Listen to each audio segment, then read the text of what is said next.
I love Eversong Woods, but this journey is taking so long. Shouldn't we have been at the Spire by now? Yeah, sorry about that. Limpy is a magnificent steed, but he does tend to have trouble on uneven ground.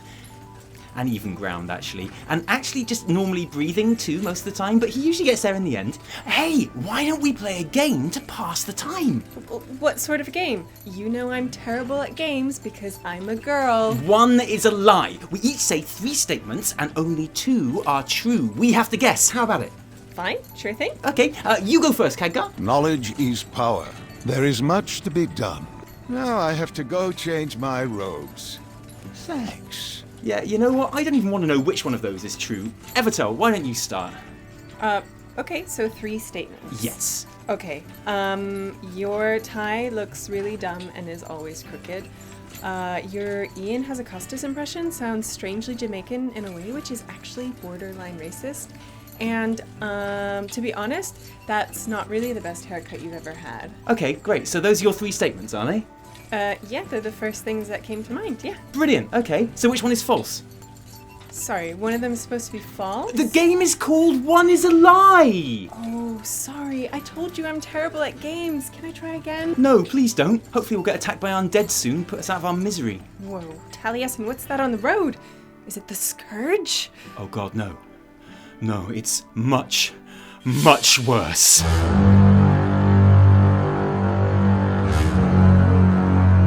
Hello Internet, and welcome to a pretty unusual episode of the Weekly Reset. An episode we weren't actually going to make at all, and as a result, might be a little shorter than usual this episode, and I think it's probably fair to warn you straight off the bat that there's no real shit show this week. So low-key has been the goings on.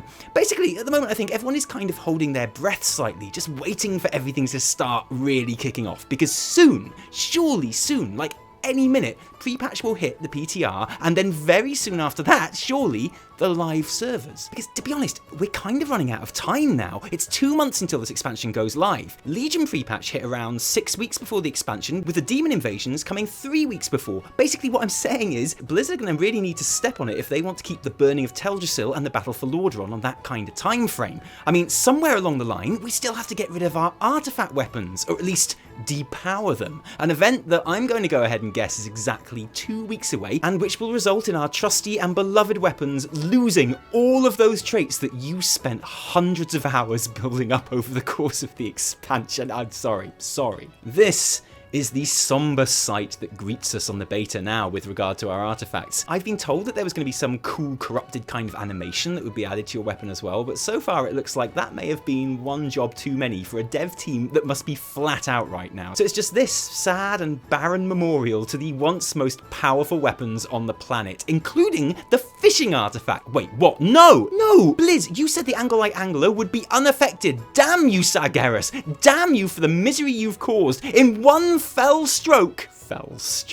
I've lost everything. My Naifu, my favourite zone, Silithus, and now my weird fishing rod that I loved, even though I hadn't quite finished filling out all of the traits on it yet. Oh, and actually, this is clearly a bug since the traits on the fishing artifact are still working as promised, so phew. And fret not, artifact lovers, because they may have gone grey, but your weapons have not been destroyed. You'll still be able to transmog them, which means that you can still use your awesome disco or werebear by transmogging into the claws of Ursok, and you can still mog Xalatath, so you need never be without those precious whispers. But yeah, going back to what I was saying, there really isn't much time before at least some of this stuff has to start going live. Oh, and just as a side note here, but when we're done with pre-patch and the expansion itself goes live, we learned this week that for the first time ever, it will be going live in all regions, all across the world, at the exact same time. So your first opportunity to log in and experience Battle for Azeroth properly is going to vary depending on where on this little planet you happen to live. So if you live in Los Angeles, you get a pretty sweet 3 PM launch on Monday the 13th of August. Here in London, it'll be a slightly trickier 11 PM. Poor old Russia gets a no one gives a shit about you 1 AM start on Tuesday the 14th, but Australia get probably the best deal with a brand new expansion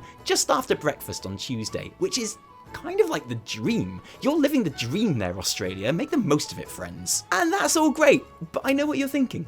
You're thinking, oh wow, a worldwide launch at the exact same time? That sounds really cool, but isn't it a bit ambitious? And to be honest, yes, you're right, it certainly does sound quite ambitious, doesn't it? Brian Halinka tweeted, "This is one of those things that sounds easy from the outside, but is really a tremendous effort by a great number of people across the world." Actually, I hate to disagree with you, Halinka, mostly because you're really quite impressively ripped these days, and to be honest, I'd usually be too scared to disagree with you, but no, sorry, it doesn't sound easy at all. To be honest, it actually sounds really, really difficult. In fact, it sounds like the kind of thing where if I was a bit more cynical, which obviously I'm not, but if I were, I might imagine that day descending into an almighty server-melting nightmare hellscape, kind of like the last days of Sodom or the first days of WoD, only with Void Elves and even more latency. So, I know I said there's no shit show this episode, and that's true, but I am just going to file away this little shit show heads up, just in case we need it for whatever reason in August. I mean, I can't imagine we would. After all, the Legion launch was great, you know, so I'm pretty certain we won't need it, but still, I'm just gonna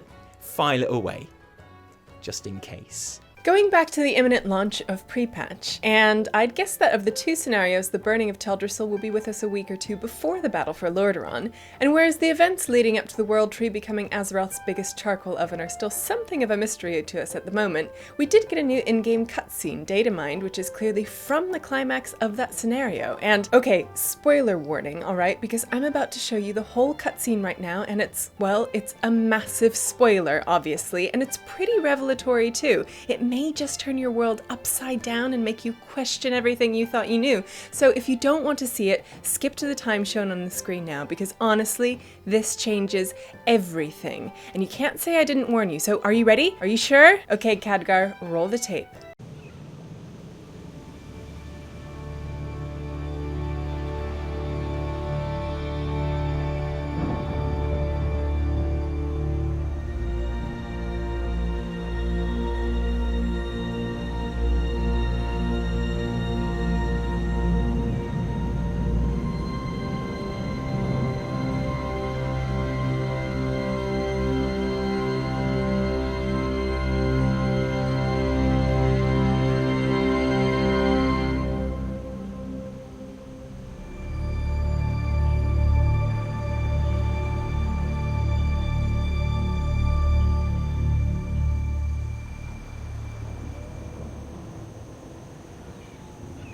Alright, so I may have exaggerated slightly as to exactly how revealing that cutscene is, but it leads us into a community talking point this week, because that cutscene that I just showed you clearly isn't finished. This is a rough build which has found its way into the beta client. Obviously that isn't how the scene will look when it's done, but having said that, it's not completely different from how the finished version will appear, and it's recognizable as the kind of in-game cutscene we are used to seeing, and which we will be seeing more of than ever in Battle for Azeroth. Because from what we've seen so far, this expansion is full of them. They are peppered throughout the Battle of Lordaeron for event, there's a smattering in the Horde and Alliance starting scenarios to kick off the expansion, and then you're going to find a pretty liberal sprinkling of them throughout the leveling experience too. There have been rumblings around the community that these unfinished cutscenes aren't as impressive as the kind of fare we're used to, as they're essentially machinimas that use the in-game emotes to show that the character is talking or reacting to something. So I just want to take a moment to clarify what these in-game cutscenes aren't. These aren't the equivalent of the pre-rendered cinematics like the Death of Ysera, or the Climax of Antorus, or the Legion epilogues. And it's important to be clear that those mini masterpieces are still present all throughout Battle for Azeroth. We just won't see them until the game goes live. But honestly, on beta, you really can't go anywhere for too long without a placeholder popping up telling you that an awesome cinematic goes here. And judging by past standards, I believe you, Blizz. I'm pretty sure they are going to be awesome. So these in-game cutscenes aren't replacing those, and they're not new either. We saw them increasingly used in Legion too, like when Agrimar appears in Antorus and takes a swipe at your character. It's just in BfA it seems there are lots more of them, and they are just giving us what I think of as a third way. A moment of narrative presented in a format that is 1,000,000 times less resource consuming than a pre-rendered scene, but which is still an event in that it's clearly special and unusual, and which is much more interesting than a speech bubble appearing from an in-game model like we'd usually get. And yeah, those in-game emotes aren't ideal feel for this sort of thing, but we're used to seeing them in games, so they're not totally out of place. And at their best, like the Horde attack on Stormsong Valley, they're genuinely impressive. I think it's a sign of how much more seriously Blizzard are taking the story in Battle for Azeroth that we're seeing so many more of these scenes cropping up, and it makes me really hopeful for how that story will unfold. And of course, the best thing of all about them is that our player characters can appear in them, which is still something I get tremendously overexcited for because I'm still not quite used to it, and I love it. So yeah, try not to be too hard on these unfinished in-game cutscenes that you're seeing crop up. They are not the beautiful cinematics that are still there. More plentiful than ever, they are an extra thing, and I like them. Other big news this week was the third BfA comic, Three Sisters, focusing on the relationship between the Windrunners, which is full of super interesting character and lore and Renaissance art references and speculation jumping off points, which we cover in depth in our special deep dive video, so you should definitely check that out. Instead, I want to talk mount rewards, because a couple of weeks ago we showed you the reward for collecting 400 mounts in-game. The Tempestuous Sky Stallion, a mount which is pretty impressive and red and fiery, but which is, of course, a recolor of the blue Hearthsteed mount, which already exists in-game. Now, I know you won't believe this, Internet, but there were some parts of the player base that were of the opinion that this recolor was quite an underwhelming reward for so difficult an achievement, and I know you won't believe this, but it's true, I promise, started to complain that they'd like a different, more unique mount reward instead. So it's with great pleasure that I am able to report that Blizzard listened, and this week on beta the reward has indeed changed to the Frenzied Fell Talon mount, which is also a recolor of a model that already exists twice in the game. But the important thing is the community got what it wanted. This is a good news story, and it was celebrated as such on the forums, where everyone, and I mean everyone, was super pleased that due to popular demand, the red recolored mount had been replaced by a green recolored mount, especially as, what with us all playing Legion for the last 2 years, what we all really want is even more green, isn't it? Everyone agreed that this represented a true victory for the community, marking a new era of communication with the devs. And yes, I know I said there was no shit show this week, but I lied because there totally is, and no, it was a shit show, obviously. I kind of regret being dissatisfied with the Hearthsteed recolor. RIP Mount Farmers, they must just be trolling us at this point. Community cried, Blizzard replied, and laughed and laughed and laughed. 400 mounts, not easy to achieve. Frickin' lame non-flying mount as a reward. Good job, you played yourself. Oh yeah, did I mention that the Frenzied Fell Talon is, for some reason, not a flying mount? Yeah, it's not a flying mount. Unlike, say, oh, I don't know, just off the top of my head, the Tempestuous Sky Stallion. Yeah, I know, you think they'd be the other way around, wouldn't you? Like, the actual bird can't fly and the horse can. It's weird. But anyway, and I'm sure this won't help, but mount collectors, I promise, whichever of these two mounts I see you riding around on, I will be like, so impressed. Honestly, you'll look baller on either one of these, I promise. Another change to a mount reward that I will never get is the Pure Heart Courser, which is now yours for reaching Exalted with 100 different reputations in-game, and replaces the previous Spectral Phoenix recolor. So again, you're now getting a ground mount instead of a flying one, but in this case I don't think too many people will mind, because this pure white angel unicorn is a bit special, isn't it? And anyway, all your flying needs will soon surely be met by the new Kul Tiras Druid flight form, which we got this week. This means we only have the Boomkin form left to see, and yeah, I think it's safe to assume it's going to be some twisted, gnarled, wooden skull-faced nightmare avatar like the others, and that would be great. But come on, Blizz, there's still time to pull something out of left field here with that Boomy. You know you want to. Not the Boomkin we deserve or even really need, but definitely the Boomy we all want. Yes, fine, I'm talking about the hippo. Just give us the damn hippo form already, Blizz. Seriously.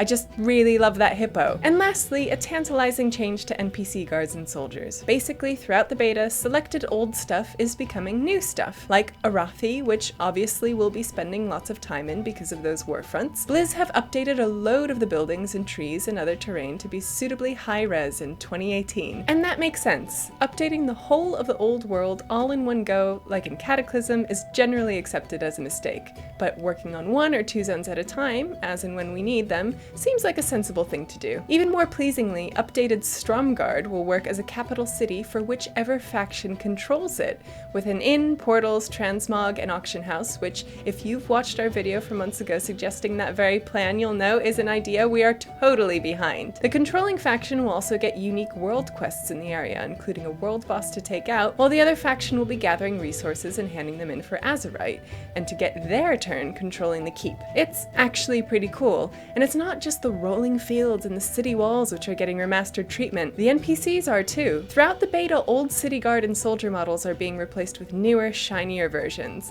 The dwarves are pretty standard, but the humans look lit, the Draenei are genuinely impressive, and the Night Elves are... oh my. Oh my. I mean... oh my. Well, the female version is a pretty brilliantly accurate recreation of the Night Elf getup from the original World of Warcraft trailer, and as far as fantasy elf armor goes, it couldn't be more 2004 if it was being worn by McFly and appearing on Celebrity Big Brother while being knocked out of the Euros by Portugal. It's awesome, I love it. And the male version is... well, it's every dream you've ever had about Idris Elba, isn't it? So what's not to love? And the question we are all now pondering is, could it be that these sets are more than just NPC updates? Could it be that we might be able to get a hold of them for our own characters? Could this be, in fact, the first sightings of heritage armor sets for classic races that Ian said they definitely didn't have time to make? It certainly seems like it could be, doesn't it? After all, what's more heritage than actual armor from the original WoW cinematic? The answer is none. There is none more heritage. We've got another competition for you. If you're seeing all these amazing kind of bits of beta, and you're sitting there like... yeah, exactly. Instead of making you happy, seeing the beta makes you go, oh my god, I'm so angry because I'm not in beta, and it's Blizzard's fault. Yeah. And it's Taliesin and Evitel's fault for not giving me a beta key. Well, good news. We've got another beta competition. And it's another caption competition, following the success of our last one. This time we have... guess how many beta keys we've got to give away? 5. We've got more than 5. How many more? 100. 105. We've got 95 more. Oh, I see. Okay. We've got 100 beta keys. Basically, if you don't win a beta key keys. now, if you finish this week without a beta key, basically, the world doesn't want you to have one. Yeah, and just stop trying, okay? There's no point. But to enter this competition, and again, like last week, because the way Blizzard run these things, they do not work very well in tandem with our shows. They do not. So you have got until 11:59 British Standard Time, June the 11th. So this very night, if you're watching this on the day it was released, which many of you will, it's probably that night. Again, you have but hours to get it in. And unless you saw it on Twitter already. Yeah, which is another reason why you should follow us on Twitter. Exactly. If I'm honest, maybe the only reason. Maybe. No, sometimes Terran Gregory or Christy Golden tweet us sassy things. Oh, I know. And that's definitely worth it. That's to see, so worth it. That interaction. It's why we're on there, is basically to try and get likes and retweets off of people that we love. What else is Twitter for? No, exactly. We want you to caption hilariously this picture. There's no need to send us a picture with it altered or anything, but words. You can if you want, but just the words will be fine, and send it to Taliesin and Evitel at gmail.com with the title caption. Otherwise, we won't read it. It'll go to spam. Just caption. Just caption. Don't be cute about it. It won't get there. Don't be caption. Just, you know what I mean? How? I don't know. Sorry, I was looking at the camera and I missed it. It's how did late. you? How shouldn't I do tired. it? You shouldn't. Just write the word caption. Don't embellish it. Don't write this is a cat. Don't do that. And then in the email itself, write your hilarious caption. Yeah. And then you'll definitely win a beta key, and you'll be on beta for all of a week before before Free Patch comes out. It'll be amazing. Yeah. You'll love it. So good luck with the competition. We look forward to announcing the winners on Monday. Yes. That's what's going to happen. And we will email you using the brilliant tool that Bellilar taught us how to use. Mail merge. Bellilar, you I don't saved know if you our guys actual know how to lives use there. mail merge, My but goodness. it is amazing. We did not know how to use mail merge, and No, Bellilar literally taught us via Twitter. Another reason to be on Twitter. So good. I love Twitter. You can learn how to use mail merge. Most days I think Twitter's literally the worst thing in the entire world, and it makes me hate humanity. But some days, it's a wonderful tool. Like the day Bellilar taught us how to use mail merge. That was a good day for Twitter and for us and for humanity as a whole. Thank you for joining us today. If you enjoyed this episode, don't thank us. Thank our patrons who give their actual real life money to help this show happen. Without them, none of it would be possible. Nope. So thank you guys. If you didn't like it, downvote the shit out of it. Remember, my name is Chimney. Chimney? He's back. Oh, Chimney. Hey. No, from me, Taliesin. And me, Evitel. Cheerio.